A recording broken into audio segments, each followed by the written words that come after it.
Question number 13। तो आइए देखते हैं, बड़ा ही मज़ेदार क्वेश्चन है फ्रेंड्स। आप देखते ही रहो कैसे आंसर आता है, हम दिखाते हैं आपको।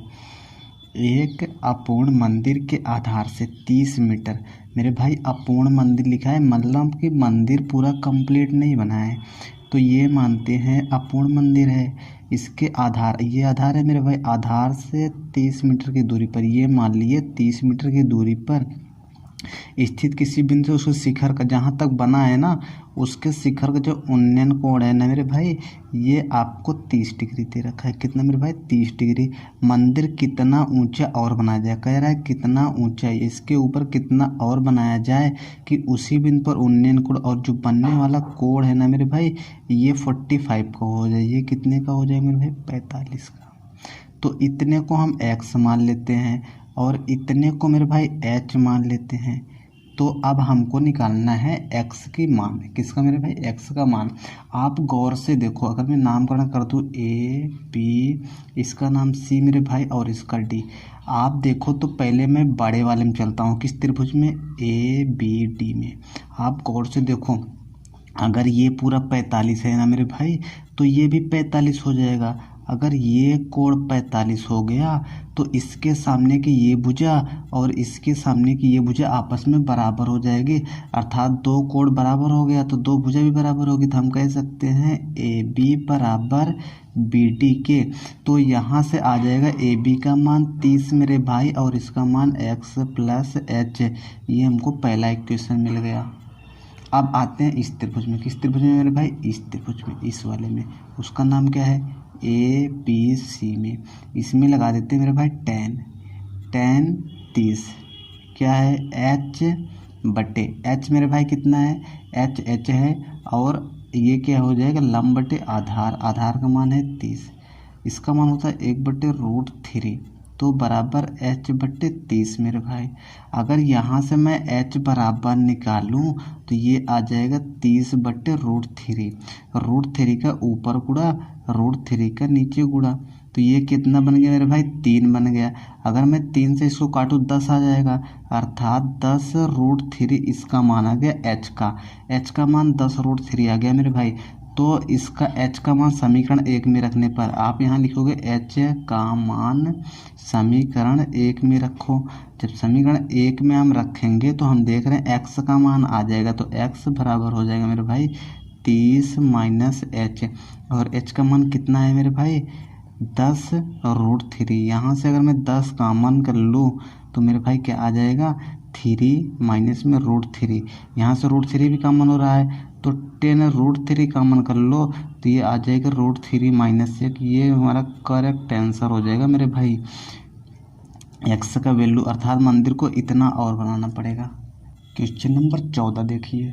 7 मीटर ऊंचे भवन के शिखर से, ये हम 7 मीटर ऊंचा क्या बना ले रहे हैं? एक भवन बना ले रहे हैं।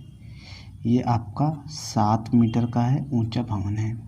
शिखर से एक टावर मेरे भाई इससे बड़ा होगा, तो एक टावर बना लीजिए। शिखर का उन्नयन कोण, इसके जो ऐसे देख रहे हैं ना मेरे भाई, जो यहाँ पर एंगल बन रहा है वो 60 डिग्री का है, और इसके पाद मतलब होता है पैर का अवनमन कोण 45 है। यहाँ से ऐसे जो देखने वाला कोण है ना मेरे भाई, ये 45 का दिया है, ये आपका 45। अगर वो 45 का है ना मेरे भाई, एकांतर कोण से ये भी हो जाएगा 45 का। तो कह रहे टावर का ऊंचाई ज्ञात करो। अगर ये पूरा 7 है ना मेरे भाई, तो ये भी 7 हो गया। इतने को h मान लेते हैं। क्या मेरे भाई? इतने को h मान लेते हैं। h का मान निकालेंगे और दोनों को जोड़ देंगे, ये पूरा टावर की ऊंचाई आ जाएगी। तो आइए देखते हैं कैसे करेंगे। आप अगर इस त्रिभुज की बात करें मेरे भाई, इस त्रिभुज की बात करें तो ये कोण 45 है, तो ये भी 45 हो जाएगा, क्योंकि यहाँ पर 90 है। अगर इसके सामने की ये भुजा 7 है इतना, तो इसके सामने का ये भी 7 होगा, तो ये पूरा कितना हो जाएगा मेरे भाई? 7। ये 7 हो गया हमको। अब इस त्रिभुज में आ जाते हैं, इस त्रिभुज में, इसमें लगा देते हैं tan 60 बराबर क्या हो जाएगा मेरे भाई? h बटे 7, और tan 60 का मान होता है √3। 7 अगर इधर आ जाएगा तो हो जाएगा गुणा बराबर h बराबर आ गया मेरे भाई 7√3। तो हमको चाहिए टावर की ऊंचाई, टावर की हाइट आप यहाँ लिख लोगे h + 7। h का मान कितना मेरे भाई? 7√3 प्लस 7, अगर मैं 7 कॉमन कर लूँ तो √3 + 1 हमारा आंसर हो जाएगा मेरे भाई टावर के। बड़ा ही मज़ेदार क्वेश्चन है मेरे भाई, आइए देखते हैं। एक नाव से नदी के किनारे, कह रहा है एक नाव से मेरे भाई, मान लो यहाँ पर आपकी नाव है, उसके बाद ये पूरा नदी है मेरे भाई, यहाँ पर किनारे पर एक घर बना हुआ है, घर के ऊपर एक लाइट लगी हुई है, ऐसे एक लाइट लगी हुई है, यहाँ पर लाइट है मेरे भाई। प्रकाश स्रोत का जो उन्नयन कोण है, यहाँ पर नाव है मेरे भाई, जब इस नाव से ऐसे देखा जाता है ना, तो जो ये उन्नयन कोण बनता है ये 30 डिग्री का बनता है। 4 मिनट पश्चात ये नाव ऐसे आगे बढ़ रही मेरे भाई, इधर आगे बढ़ रही है, मान लो यहाँ पर आ गया 4 मिनट, इतनी दूरी चलने में कितना लिया है, 4 मिनट का समय लेता है। 4 मिनट बाद यही कोण कितने का हो गया मेरे भाई, 60 का हो गया, ये कितने का हो गया, 60 का हो गया मेरे भाई। तो ज्ञात कीजिए नाव को इमारत के पास, इस नाव को, जो नाव ऐसे चली जा रही है मेरे भाई, यहाँ तक पहुँचने में कितना समय लेगा, ये हमको बताना है। अब आइए देखते हैं कैसे आएगा ये। अगर मेरे भाई इतनी लंबाई को मैं x मान लेता हूँ और इमारत की ऊंचाई मानने का कोई मतलब नहीं मेरे भाई, क्योंकि इसका कोई यूज नहीं है। तो अगर ये कोण 60 है ना मेरे भाई, तो ये 30 हो जाएगा। कैसे 30 हो जाएगा, क्योंकि आपने पढ़ रखा होगा किसी त्रिभुज का जो बहिष्कोण होता है ना, उसके दूर जो दो कोण होते हैं उनके योग के बराबर हो, अर्थात अगर इस त्रिभुज की बात करें तो ये बहिष्कोण है, ये इसके योग के बराबर होगा। अगर ये 30 दिया तो ये भी 30 हो गया। अगर इस त्रिभुज की बात करें तो इसके सामने का ये, इसके सामने का ये भुजा बराबर होगी, अगर ये x है तो ये भी x होगा मेरे भाई। अब हमको ये निकालना है इतना कितना होगा, तो हमको ये आधार निकालना है, कोण पता है तो लगा देंगे काश 60 बराबर हो जाएगा मेरे भाई।